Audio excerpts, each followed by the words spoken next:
বিসমিল্লাহির রহমানির রহিম। ত্রয়োদশ সংসদ নির্বাচনে দেশে এবং দেশের বাইরে থেকে আসা 7,30,000-এর বেশি ডাকযোগে ভোট সংশ্লিষ্ট রিটার্নিং কর্মকর্তাদের হাতে পৌঁছেছে বলে জানিয়েছে নির্বাচন কমিশন। আজ মঙ্গলবার ইসির পক্ষ থেকে পাঠানো এক বিজ্ঞপ্তিতে এ তথ্য জানানো হয়। এতে বলা হয়, প্রবাসীদের ভোটাধিকার প্রয়োগের সুবিধার্থে মোট 7,66,862টি ব্যালট পেপার বিদেশে পাঠানো হয়েছিল। এর মধ্যে 4,71,957 জন প্রবাসী তাদের ভোট দিয়ে পুনরায় দেশে পাঠিয়েছেন।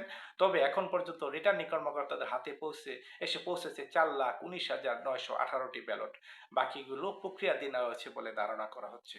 এছাড়া দেশের অভ্যন্তরে সরকারি চাকরিজীবী, কারাবন্দী ও যারা ভোট কেন্দ্রে যেতে অক্ষম এমন 7,60,898 জন ভোটারের কাছে ব্যালট পাঠানো হয়েছিল। এর মধ্যে 3,10,154 জন ভোটার তাদের ব্যালট পূরণ করে রিটার্নিং কর্মকর্তার কাছে পাঠিয়েছেন। বিজ্ঞপ্তিতে উল্লেখ করা হয়, পোস্টাল ব্যালট সংগ্রহের প্রক্রিয়া এখনো চলমান। আগামী 12 ফেব্রুয়ারি বিকেল 4:30 পর্যন্ত যেসব ব্যালট পেপার রিটার্নিং কর্মকর্তাদের হাতে পৌঁছাবে কেবল সেগুলিই গণনার অন্তর্ভুক্ত করা হবে। এরপর শুরু হবে চূড়ান্ত ভোট গণনা কার্যক্রম। ধন্যবাদ সবাইকে।